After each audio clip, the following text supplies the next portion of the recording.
오늘 미국 하버드대 연설을 끝으로 윤석열 대통령의 5박 7일 방미 공식 일정이 마무리됐습니다. 대통령실은 동맹의 지난 성과를 정리하고 향후 비전을 설계하는 자리였다고 이번 국빈 방미를 자평했는데요.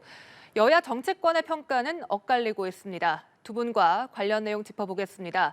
김장수 여의도 연구원 부원장, 장현주 민주당 법률위원회 부위원장과 관련 내용 짚어봅니다. 어서 오십시오. 안녕하세요. 네, 한미동맹 70주년을 맞아서 12년 만에 국빈 방미가 이루어졌습니다.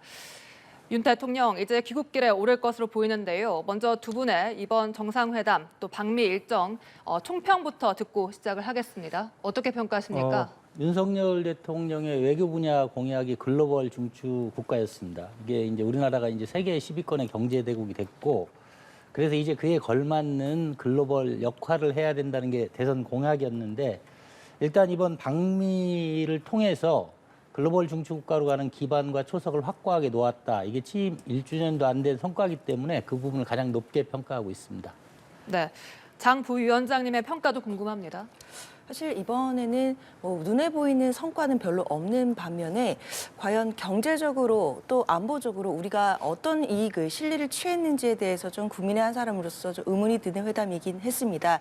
특히 안보와 관련해서는 워싱턴 선언으로 인해서 어떤 확장 억제에 대해서 다소 진전이 있다라는 평가도 분명히 있는 것 같습니다. 그러나 또 그에 반대로 우리 자체 핵무장놀이라든지 이런 부분은 공식적으로 포기를 하게 되면서 보수 진영에서도 또 싸늘한 비판도 있는 것이 사실이고요. 또 어떻게 보면 또 북중러에 대해서 또 한미일의 어떤 그런 그 동맹이 강화되면서 또 북중러에 대해서는 또 반작용들이 생기는 부분들도 분명히 있는데 그런 부분에 대해서는 또 실제적인 대책이 보이지 않는다는 점도 한계점으로 보입니다.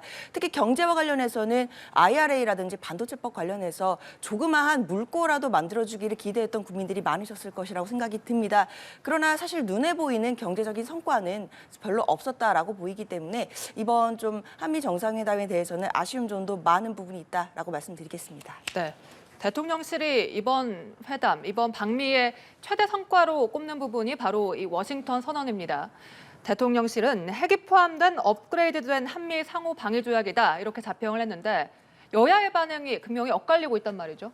이번 미국 방문의 의미를 정확하게 좀 평가를 하려면 우리나라 이 외교사에서 중요한 축들을 한번 볼 필요가 있습니다. 이번에 이제 대통령께서도 말씀하셨지만 우리나라 외교사에서 가장 중요한 축 중에 하나가 1953년의 한미 방위 조약입니다. 그 다음에 이제 박정희 대통령이 있고 국방 정책이 있었는데 노태우 정부 때 국방 정책을 추진했어요. 근데 이번에 이제 대통령께서 말씀하신 대로 이게 한미 1953년 상호 방위 조약을 한 단계 업그레이드 한 것일 뿐만 아니고 이게 좀 어떻게 보면 늦은 감이 있어요.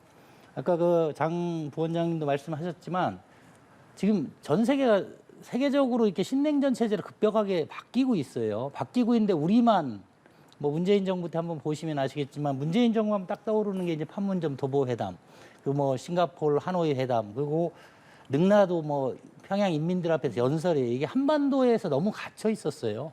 그러다 보니까 이번에 윤석열 대통령의 방미의 가장 큰 거는 냉전이 끝나고 신냉전으로 들어가는 시기에 우리나라가 적절하게 외교 정책을 정상화하고 그 흐름에 올라탔다. 이 초석을 놓았다는 데서 봐야 될 거고 기타 부분은 제가 볼 때 후속 조치에서 논의되면 된다 이렇게 보고 있습니다. 네, 장 부위원장님. 사실 이번 워싱턴 선언에 대해서는 또 많은 평가들이 있지만요. 이것과 관련해서 대통령실에서 실질적으로 핵 공유를 하는 것처럼 느껴질 것이다. 이런 발표를 한 바가 있었습니다. 그러나 바로 케이건 백악관 선임 국장이 핵 공유가 아니다라고 바로 못 박은 사건들이 있었거든요.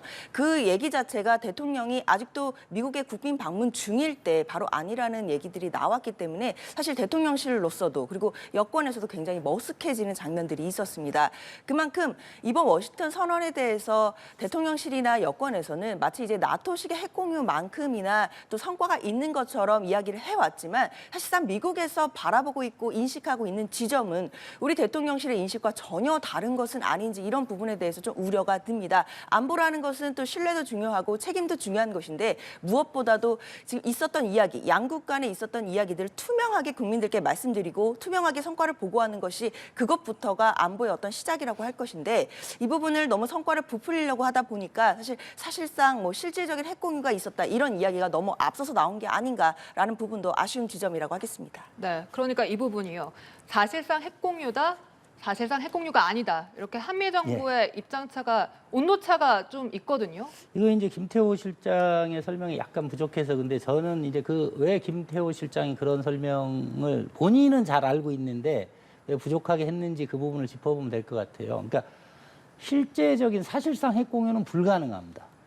그러니까 김태호 실장은 이제 외교 전문가다 보니까 그걸 알아요. 이게 이제 뭐 다 아시는 부분처럼 NPT 체제라고 핵 확산 금지 조약을 미국도 준수하고 있고 우리도 준수하고 있어요. 그럼 실질적인 핵 공유는 NPT 체제에 대한 위반입니다. 그러니까 우리나라도 그렇고 미국도 그렇고 이걸 위반할 생각이 전혀 없어요. 그러니까 아까 우리나라 보수진영 일각에서 핵무장론을 얘기하는데 그건 이제 또 전혀 다른 얘기예요. 그러면 이제 NPT 체제를 위반하는 거고 그에 대한 제재를 우리가 감당할 수 있느냐는 별개의 문제이기 때문에 저는 이게 일종의 실언이기도 하고 어떻게 보면 전문가의 실언이에요. 본인은 잘 알고 있어요. 실질적인 핵 공유는 없고 불가능하다. 그러다 보니까 자기는 실질적인 핵 공유에 버금가는 실질적인 효과를 낼 수 있다. 이 얘기를 하려고 한 건데 그게 이제 전제가 어떻게 빠졌는지 그래서 미국 측 설명도 그거예요. 실질적인 디팩토, 그러니까 실질적으로 핵 공유는 아니다. 그렇지만 실질적인 핵 공유 효과를 낼 수 있는 조약이다. 이거는 이제 양쪽에서 다 뭐 합의가 된 사항으로 알고 있고요. 그리고 대통령도 그렇게 정리를 해주셨지 않습니까? 그러니까 지금 야 실질적인 핵 공유가 아니잖아. 이 얘기는 어떻게 보면 이제 이 분야를 잘 모르시는 분들이 하는 얘기고 어떻게 그거는 민주당에서도 요구하는 바도 아니에요. 실질적인 핵 공유를 하겠다는 얘기는 우리나라 핵무기를 배치하겠다는 거고 그 사용 권한을 우리가 갖겠다는 건데 그거는 정말 다른 차원의 얘기이기 때문에 그 뭐 일종의 뭐 실언이라면 실언인데 이걸 더 그럼 민주당은 실질적인 핵 공유를 원하냐? 그렇지 않습니다. 그러니까 우리나라 일부 극단적인 사람들 빼놓고는 실질적인 핵 공유, 핵 무장이 우리나라 국론이 될 수가 없습니다. 네, 장 부위원장님 반박하시겠습니까? 사실 뭐 이 부분에 대해서는 부원장님 말씀 주신 부분도 일정 부분 제가 동의하는 바는 있는데요. 말씀 주신 것처럼 뭐 핵 공유를 뭐 원하느냐 안 원하느냐 그것이 가능하냐 불가능하느냐 뭐 이런 문제는 차치하고서라도 일단 대통령실에서 실질적으로 사실상 핵 공유가 있다라는 브리핑이 나왔던 부분이 문제라고 생각이 듭니다. 그런 이야기가 나왔기 때문에 바로 백악관에서 반박이 나왔던 부분이 있었던 것이고 사실상 이 워싱턴 선언이라는 내용 자체가 핵 공유나 뭐 실질적인 핵 공유에 대한 내용이 아니었음에도 그런 부분들이 언급돼서 성과를 브리핑하는 과정에서 좀 부풀리게 된 부분들이 있다는 부분, 이 부분을 지적하고자 하는 바였습니다. 네, 알겠습니다. 이번 국빈 방미를 계기로 미국과의 그 밀접한 관계는 더 가속화된 듯합니다. 가치 동맹의 색채가 더 짙어졌는데 그러면 또 생각을 해야 되는 것이 중국과 러시아와의 관계는 어떻게 관리를 해야 되는 것이냐, 우리 외교의 균형점은 어떻게 찾아야 되느냐 이 부분에 대한 궁금증이 있거든요. 일단 이제 이부 가치 동맹이다 그러고 이제 진영 대 진영의 대결이다, 뭐 신냉전이다 이러니까 일단 이게 50대 50으로 보이지 않습니까? 근데 실제로는 50대 50은 아니고 가치 동맹이 이제 자유민주 동맹하고 구공산 진영의 대결이에요. 이렇게 재편이 된 거고, 근데 공산권하고의 국교 정상화를 한 것도 우리 보수 정부입니다. 그러니까 왜 이게 이제 더 이상 갈 수 없는지에 대한 판단을 하면 이건 이제 선택의 문제가 아닙니다. 가치 동맹이라고 하지만 지금 유엔 전체에서도 그렇고 서방의 28개국이 우크라이나에 군사 지원을 하고 있어요. 그러니까 결국 이 얘기는 러시아와 중국 그리고 북한의 문제다. 근데 러시아와 중국, 북한의 문제인데 요것 때문에 우리가 지금 서방 국가들하고의 보조를 같이 안 간 게 이제 문재인 정부 때 그렇게 한 거예요. 그 손실이 크고 두 번째는 모든 나라가 이걸 감수하고 있어요. 그러니까 어찌됐든 우리가 한미일과 북중러만 보면 이게 뭐 비슷해 보이지만 캐나다를 포함한 서방 진영 전체를 보면 그 자유민주국가들이 다 같은 방향으로 가는데 우리만 거기서 실리를 취하겠다고 한다는 게 일단 불가능한 선택이고, 두 번째, 그럼 문재인 정부 때 그렇게 했어요. 등거리 외교라는 걸로. 그때 우리가 뭐 러시아나 중국으로부터 어떤 혜택을 받거나 어떤 대접을 받지를 못해요. 그러니까 이 두 국가의 속성을 좀 이해할 필요가 있고, 이 두 나라가 그러면 이 자기들을 지금 자기들하고 반대편에선 서방 진영 전체를 제재할 거냐? 저는 불가능하다고 봅니다. 근데 자꾸 민주당에서 러시아나 중국한테 왜 나만 제재하지 않느냐라고 요청하는 것 같은 뉘앙스인데, 호주 같은 경우는 중국에 대한 의존도가 훨씬 높아요. 그리고 유럽 국가들도 가스관리 러시아에 대한 의존도가 높지만 이거는 국제정치에서 원칙의 문제가 이미 된 겁니다. 그렇기 때문에 러시아와 뭐 중국에 무슨 손해를 좀 볼 거라 이거를 뭐 양보해야 된다거나 하는 이 논의는 뭐 실용 얘기도 아니고 그건 정말 무원칙한 외교이기 때문에 그거가 지금 딱 나오지 않습니까? 윤석열 대통령의 외교정책 방향에 대해서 딱 반대하는 나라도 세 나라밖에 없습니다. 그렇기 때문에 저는 이 부분은 고민을 해야 되지만 그게 같은 가치로 고민할 정도는 아니다. 전체적인 방향을 가면서 그 부작용을 어떻게 완화할 거냐 정도에서 논의를 해봐야 된다 이렇게 보고 있습니다. 네. 사실 한미일 대 그런 북중러의 그 구도가 고착화되고 있다는 부분들은 뭐 이제는 신냉전 시대에 돌입한 것이 아니냐라는 이야기가 나올 정도로 어느 정도 고착화되는 부분이 있는 것 같습니다. 그런 마당에 한미일 관계를 더 개선하고 또 동맹들을 강화시키는 부분, 그 방향에 대해서는 어느 정도 인정할 수 있을 것 같은데요. 그러면 우리가 한미일의 어떤 그런 그런 어떤 구조라든지 이런 부분들을 더 강화하는 것에 반대로 반드시 중국이나 러시아를 적대시해야 된다라는 그런 결론이 바로 기결돼서 나온다고 보긴 어려울 것 같습니다. 한미일의 관계를 강화하고 또 동맹을 강화해 나가고 또 그런 부분들은 분명히 중요하겠지만 그렇다고 하더라도 중국과 러시아의 관계를 적대시하거나 또는 안 좋은 관계로 돌릴 필요까지는 없는 거라는 생각이 들기 때문입니다. 그러나 지금 대통령이 그 방미를 하시기 전에 뭐 로이터 통신과의 그 인터뷰라든지 여기서 나왔던 이야기들은 중국과 러시아의 입장에서는 굉장히 본인들의 나라에 대해서 적대적인 발언을 하는 것처럼 들릴 수밖에 없는 그런 발언들이었습니다. 그렇다면 우리가 그런 발언을 해서 중국과 러시아의 관계가 껄끄러워진다면 뭔가 미국이나 또는 일본으로부터 확실하게 얻을 것이 있을 때 그렇게 해야 된다는 생각이 듭니다. 그런데 과연 중국과 러시아의 관계가 급속도로 안 좋아지고 있는 이 상황에서 그럼 미국과의 관계에서 어떤 눈에 보이는 실리를 얻은 것인지 그리고 일본으로부터 어떤 것을 가져왔는지 이런 부분에 대해서는 대통령실이 확실히 대답을 하지 못한다는 생각이 듭니다. 그렇기 때문에 지금이라도 중국과 러시아의 관계보다 당연히 미국과 일본과의 관계가 더 중요하다라고 대통령실이 파악하고 계신다는 그 방향에 대해서는 저도 어느 정도 인정할 수밖에 없지만 그럼 앞으로 중국과 러시아의 관계는 적대시하지 않고 우리가 어떻게 함께 상호 협력하에 갈 수 있는지 이런 부분에 대해서도 국민들께 좀 말씀을 드려야 되는 게 아닌가라는 생각이 듭니다. 네. 이런 가운데 윤 대통령의 국정 지지율 소폭 내렸지만 30%대를 유지했다. 이런 갤럽의 여론조사 결과가 나왔습니다. 그런데 이번 조사에서 흥미로운 부분이 긍정과 부정 모두 이 외교 부분을 꼽는 비율이 나란히 1위를 차지했다는 건데요. 이런 흐름은 어떻게 해석을 하십니까? 원래 이제 외교가 이렇게 중요하지는 않았는데, 근데 이게 지금 이번에는 외교 분야지만 항상 나타나는 현상인 것 같습니다. 그러니까 우리나라가 이렇게 산업화가 급속하게 되다 보니까 세대 간 뭐 쉽게 얘기해서 이념, 세계관의 격차가 되게 심합니다. 특히 이제 60대 이상은 뭐 잘 아시는 대로 반공 이렇게 되시고 저희 세대는 4050이라고 하는 층들이 뭐 이런 말씀드리기가 그렇지만 대학을 다니면서 민주화 운동을 한 세대들이에요. 이분들이 이제 당시 영향으로 러시아 혁명이나 중국 혁명 이런 거에 대해서 되게 긍정적으로 봐요.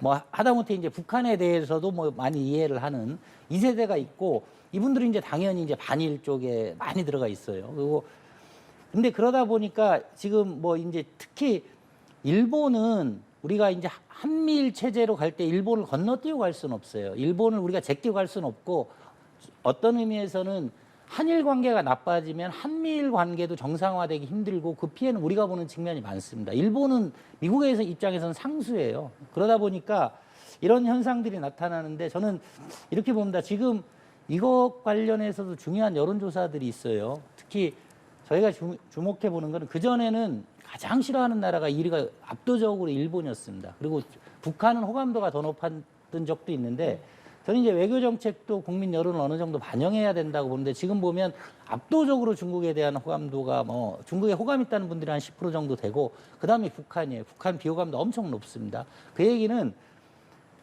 어느 정부라 하더라도 왜 그런 인식들이 왔는지 문재인 정부에서 북한에 대해서 얼마나 공을 들였습니까? 뭐 인식을 좋게 하려고. 그럼에도 불구하고 이 부분에 대해서 국민들의 인식이 어떤 정도 판단이 내려졌어요. 당연히 일본을 좋아하진 않지만 그렇지만 북한, 중국 중심으로 가는 외교 정책은 더 국민적인 저는 저항에 부딪힐 거라고 봅니다. 그래서 그런 것까지 감안하면 지금 방향이 이제 전체적으로 틀리는 과정에서 뭐 반대 여론이 높긴 하지만 이 부분에 대한 국민적인 인식이나 심판은 아마 정리가 될 거다 이렇게 보고 있습니다. 네, 국가별 후보로가 갈리는 것에 대해서 이런 여론조사 결과가 나왔다. 이런 예. 분석이셨습니다.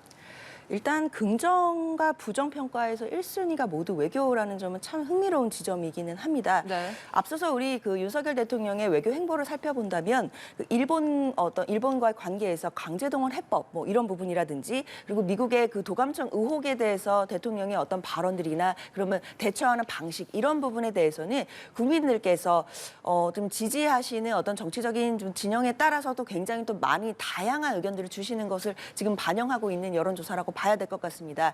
그럼에도 일단 대통령의 그 지금 긍정평가가 30%대를 유지하기는 했지만 사실은 그렇게 높은 지지율이라고 보긴 좀 어렵거든요. 그렇다고 본다면 그 대통령의 외교 정책에 대해서도 또 박하게 평가하시는 국민들도 많으신 거고 그리고 긍정으로 평가하시는 분들 중에서도 또 외교적인 부분에 대해서는 또 평가가 갈릴 수 있는 부분들이 분명히 남아 있습니다.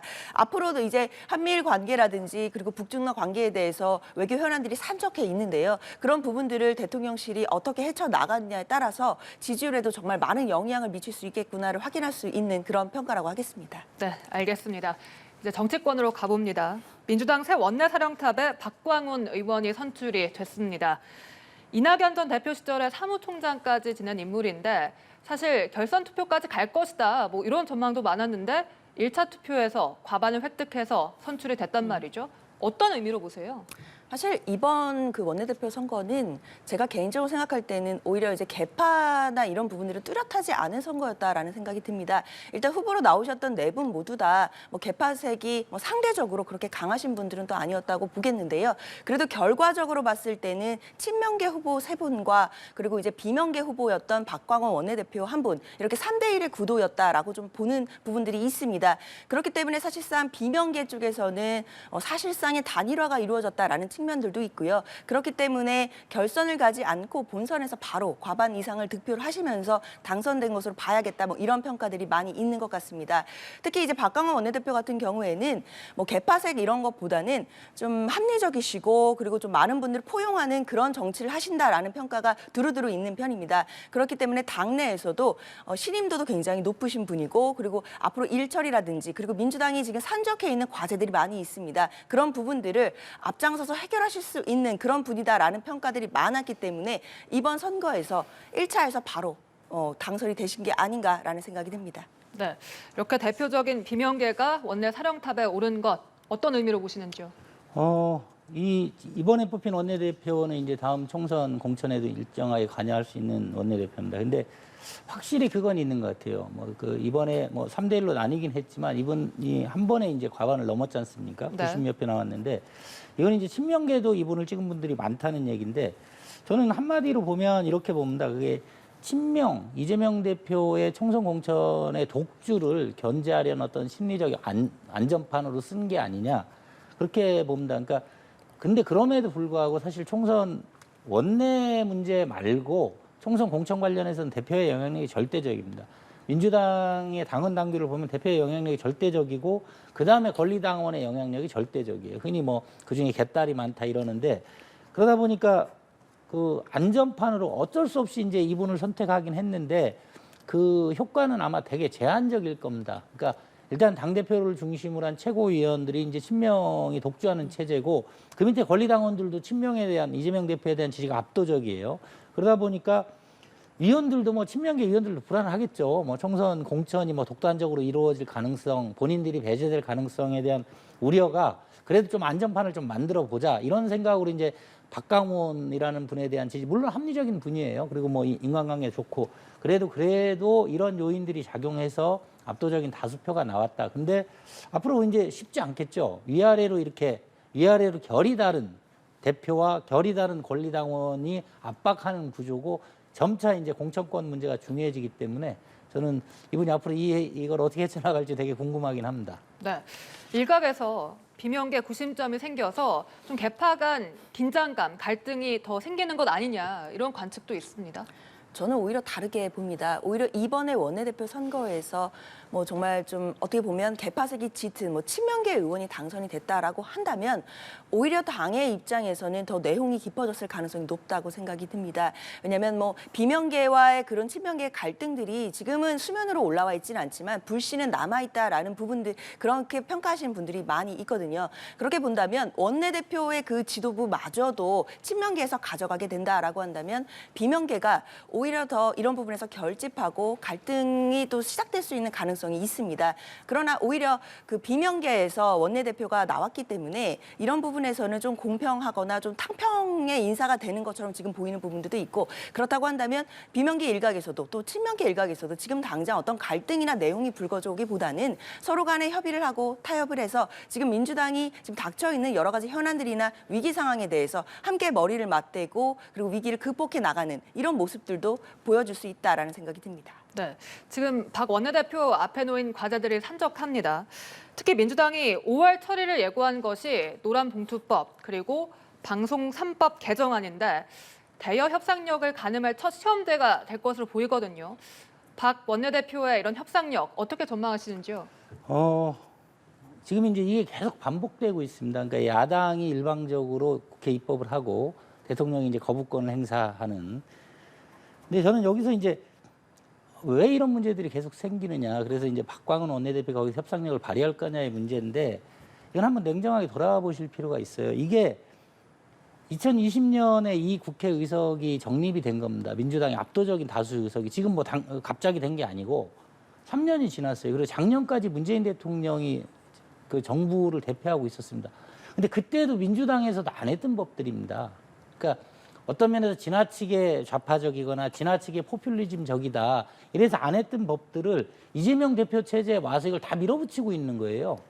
그러다 보니까 아니 문재인 대통령 때도 주저했고 참았던 법들을 일방적으로 밀어붙이다 보니까 지금 이제 이 상황이 계속되고 있는 건데 저는 거기서 그런 면에서 박광훈 원내대표가 이런 거에 협상력을 발휘할 수가 없을 거다. 이거는 민주당 지도부 차원에서 결단을 해야 되는 거예요. 그러니까 저희가 민주당이 더 퇴행적으로 됐다. 민주당이 더 포퓰리즘적으로 됐고 더 좌파적으로 바뀌었다는 근거들이 이런 거예요. 문재인 정부가 문재인 대통령 할 때도 이런 거를 하면 안 돼. 이런 게 뭐 법안에 장점이 있겠죠. 근데 부작용이 너무 크다 해서 안 했던 법을 야당이라고 지금 다 밀어붙이고 있는 거거든요. 그러니까 그 책임은 이제 정부에다 가는 거고 뭐 이후에 나오겠지만 이 모든 법들이 대부분 파퓰리즘 법안들이 많아요. 그러니까 표가 많은 특정 계층, 특히 이제 노란봉투법 같은 경우는 민주노총이 뭐 절대적으로 미는 법안들이에요. 근데 우리나라 노조원들이 다 민주노총인 게 아니거든요. 그러다 보니까 반대를 하는데 저는 박광훈 대표의 개인적인 협상력보다 박광훈 대표가 민주당에서 그런 건전한 논의, 왜 우리가 문재인 때는 안 했는데 지금은 하는지에 대해서라도 이유라도 좀 분명하게 밝혀줬으면 좋겠어요. 네, 지금 박 원내대표 내년 총선도 승리로 이끌 책임을 맡았고 또 지금 한창 돈봉투 의혹 수사가 진행 중이지 않습니까? 이러한 것들 좀 극복해 나가려면 어떤 리더십, 어떤 모습을 기대하십니까? 일단 좀 그 이재명 대표와 합을 잘 맞추겠다는 부분들도 일성으로 말씀을 하시더라고요. 그만큼 지금 현재 대표 지도부와 그리고 원내대표 지도부들이 함께 통합해서 함께 합심해서 나가는 모습들을 좀 보여줘야 될 것 같은데요. 특히 민주당 앞에는 돈봉투 의혹이라는 좀 위기가 있긴 합니다. 그 부분과 관련해서 지금 송영길 전 대표에 대해서 강제 수사에 돌입했다는 뉴스들도 지금 쏟아져 나오고 있기 때문에요. 이런 부분에 대해서 과연 당 자체적으로 어떻게까지 이거를 혁신하는 모습을 국민들께 보여드려서 잃어버린 신뢰를 되찾아올 수 있을지 이런 부분들을 좀 보여드려야 됩니다. 그렇기 때문에 지금 이재명 대표와 그리고 또 원내대표로 이번에 선출되신 박광원 원내대표가 두 분이 합심하는 모습 이런 모습들을 보여주셔야 그리고 국민들께서 보시기에 민주당이 좀 이제 제대로 혁신하고 앞으로 나아가는구나 이런 모습들을 보여줄 수 있기 때문에 앞으로 좀 서로 간에 좀 많은 이야기들을 하고 협심하고 합의하고 이런 모습들을 좀 많이 보여줬으면 좋겠습니다. 네. 간호법 통과 후폭풍은 거셉니다. 보건의료단체들이 총파업을 선언했는데 지금 간호법의 경우에는 대통령실과 정부 여당이 여러 차례 반대 입장을 밝혀와서 대통령이 과연 거부권을 행사할 것인가 이 부분도 지금 핵심적이거든요. 어떻게 전망하시는지요? 이 법안 똑같습니다. 이 법안도 이게 이제 한 계층의 한 이익단체만 보면 맞는 말씀이에요. 간호사들의 처우를 개선해 줘야 되고. 근데 이게 여기서 끝나는 게 아니지 않습니까? 그러니까 간호사하고 관련돼서 의사단체가 있고 밑에 간호조무사들이 있어요. 그리고 여타 간호 뭐 방사선사 등 뭐 이렇게 간호 인력들이 있어요. 근데 이걸 어느 계층에 이분들의 뭐 처우를 보장하고 뭐 임금 인상이나 이런 걸 해주면 다른 계층에 이게 피해가 갈 여지가 충분히 있어요. 그래서 이거는 같이 한번 논의를 해봐야 돼요. 전반적인 걸 다 잡는다. 그런 차원에서 문재인 정부 때도 미뤄둔 겁니다. 근데 왜 간호사냐, 간호법이냐? 뭐 그 민주당 일각에서 하는 얘기예요. 의사들보다 훨씬 많고 조직이 가장 잘 돼 있어요. 그렇기 때문에 이게 어디든 그래요. 지금 노란봉투법도 마찬가지지만 이거 당연히 정부 여당 입장에서는 대통령한테 민주당이 일방적으로 그거를 계속 의회에서 이제 통과시키니까 대통령 거부권을 요청할 수밖에 없는 사안입니다. 예. 네. 윤 대통령 거부권을 택하게 될까요? 아마 지금으로서는 그럴 가능성이 높아 보이기는 합니다. 그러나 이제 간호협회에서 이야기하는 부분은 지난 대선 기간에 윤석열 대통령 후보가 그 간호협회 간담회에서 와서 이런 부분들을 공약을 하고 약속을 했다라는 부분을 지적합니다. 그때는 간호법에 대해서 당시 국민의힘도 그리고 대통령 후보로서도 이런 부분에 대해서 어느 정도 긍정적인 입장을 표명했음에도 왜 지금에 와서는 거부권 행사하겠다라고 하는지 이해하기 어렵다는 입장으로 보이는데요. 사실 간호법은 그 의료법에서 간호사 규정을 좀 분리하고 돌봄 수요들에 대해서 어떻게 우리가 이제 헤쳐나갈 것인지 이런 부분을 대응하는 법안이라고 할 수 있겠습니다. 물론 의료단체와의 서로 간에 굉장히 많은 또 갈등들이 있는 것도 분명하지만 대통령께서 바로 거부권을 행사하시기보다는 이 법안의 역사적인 어떤 발의 과정이라든지 이런 부분들 그리고 대선 과정에서는 이 부분에 대해서 긍정적으로 평가하셨던 부분까지도 함께 아울러서 생각해 주시면 어떨까라는 생각이 듭니다. 네. 민주당이 다음 달에 노란봉투법과 방송 3법 개정안 통과를 예고를 하고 있고 간호법의 경우에는 통과를 시켰고 또 쌍특검도 이 패스트트랙에 태웠습니다. 계속해서 여야가 강대강 이렇게 대립구조거든요. 좀 어떻게 해결을 해 나가야 될까요? 사실 이 부분은 물론 뭐 여야 할 것 없이 협치가 필요하다라는 부분께서는 국민들께서 한참 정말 답답해하시는 부분일 것 같습니다. 그런데 뭐 누가 잘못이냐 이런 걸 따지기에 앞서서 대통령께서 당선이 되시고 나서 처음 말씀하신 게 통합이셨거든요. 그리고 거대 야당과도 만나고 협치하겠다라는 말씀을 계속 하셨지만 사실 아직까지도 야당 대표나 야당 원내대표에 대해서 만남을 한 번도 하신 적이 없으십니다. 그런 부분에 대해서는 과연 대통령실에서 야당과 협치를 하고자 하는 의사가 있으신지에 대해서 좀 우려가 되는 부분들이 분명히 있는 것 같고요. 말씀 주신 것처럼 거대 야당이고 야당이 지금 국회에서 할 수 있는 일들이 굉장히 많은 부분도 맞습니다.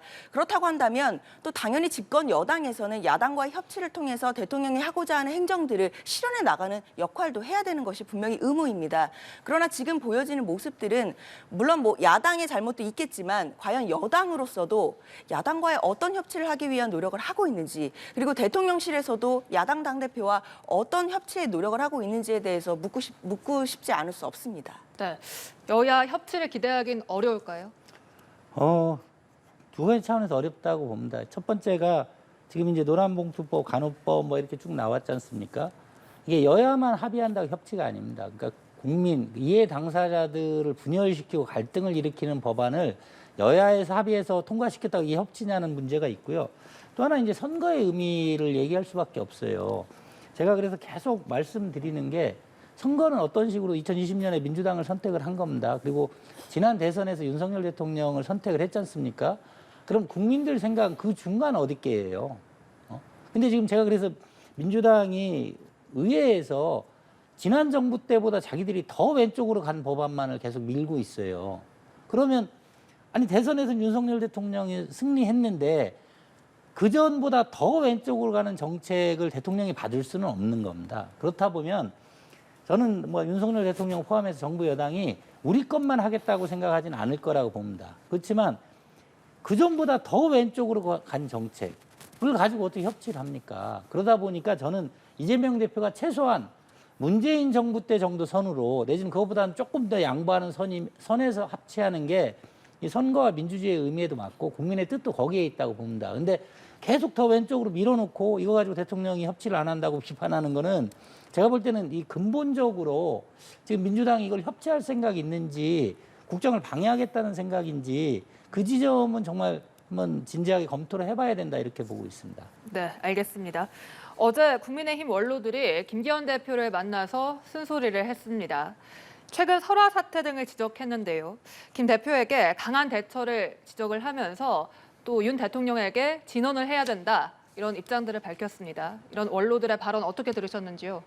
지난 대선에서 윤석열 대통령이 당선되기 전에 저희 당이 3연패, 4연패했습니다. 특히 2020년 총선에서는 참패를 했고, 참패하고 또 이렇게 당선되신 분들도 뭐 당연히 이제 존재감이 약할 수밖에 없고요. 그래서 일단 저희가 이제 집권 여당으로서 많은 역량이 약합니다. 약하고, 이게 더 그런 게 의석이 줄면 더 강경한 사람들이 또 이렇게 대표를 해요. 그러니까 국민 전체를 대변하는.